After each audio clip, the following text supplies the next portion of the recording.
Hey, what's going on, ladies and gentlemen? Matt Thompson checking in with you here on the Thompson's Take Facebook page with the first ever installment of the Chiefs Chat. That is my report dedicated to the Kansas City Chiefs, and I wish that I was reporting under much better circumstances today, but unfortunately we all know what happened last night. The Chiefs lost on Thursday Night Football to the hated AFC West rival Denver Broncos, and quarterback Peyton Manning, who I swear will play forever no matter how he looks because he just finds a way to win. I respect Manning for his great numbers, but quite frankly, I can't stand him. He drives me nuts, just like anyone here in Kansas City. When he was with the Colts, he beat us. Now with the Broncos, he finds a way to beat us. He could be in a wheelchair, and he would probably beat us. It is ridiculous. But a lot of things went wrong last night for the Chiefs. It's obvious. And a lot of blame today has been put on head coach Andy Reid. And I don't disagree that Reid made some very questionable calls last night. A lot of blame also placed on Alex Smith. He played a poor game. He had 2 turnovers. Jamal Charles fumbled the ball twice. All people that are responsible in part for this loss. The defense looked okay. They were in the backfield. They were getting a lot of pressure on Manning. And Marcus Peters, rookie first-round pick, Marcus Peters looks great at cornerback. As for Jamel Fleming, well, we'll wait for Sean Smith to get back, and I think we'll have a decent secondary.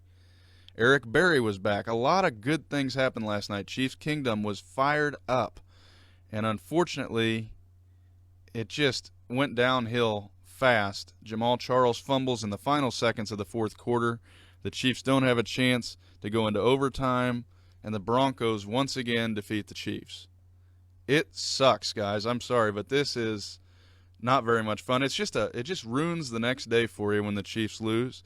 A lot of passionate fans out there, some of which I'm upset with, okay? I waited to make this recording because I was just upset as you were, but people calling in to these radio shows after the game on 810 and 610, I don't understand your logic here, guys, okay? It's one game, and there are people calling in saying that head coach Andy Reid should be fired, that Chase Daniel should take over for Alex Smith. Guys, do you watch these games? Alex Smith is not the greatest QB. He has a reputation of being a bit of a game manager. That's fine.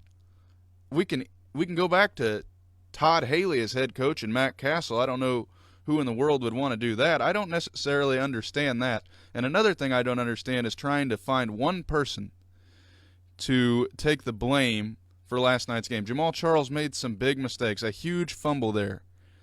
People very upset with Alex Smith and Andy Reid, as I said.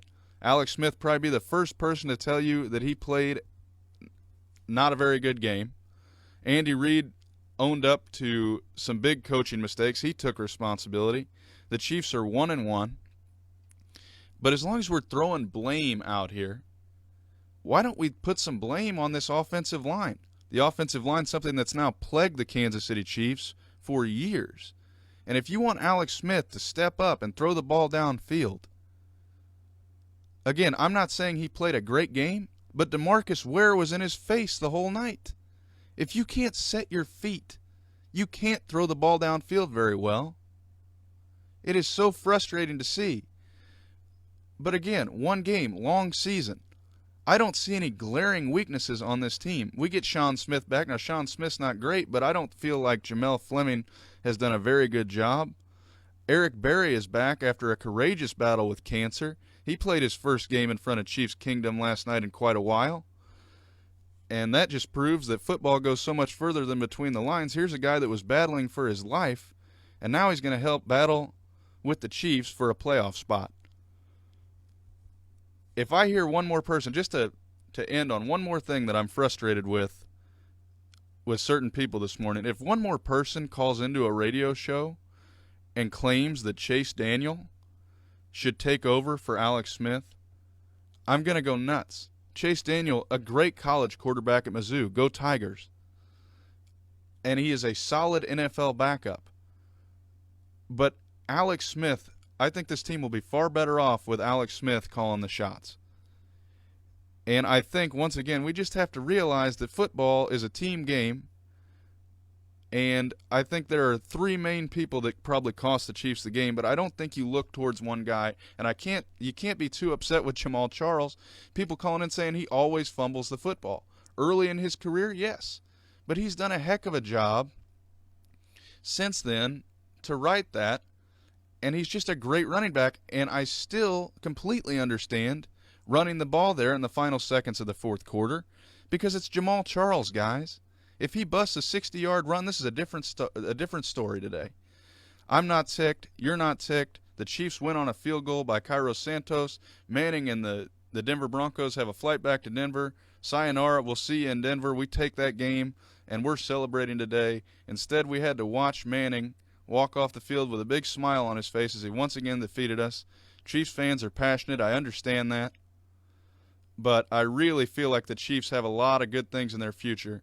And I think these are problems that Coach Reed, who is a professional, will address with his team. His coaching staff and his players will come out against Green Bay and play a tough game, a good game, and hopefully walk away victorious.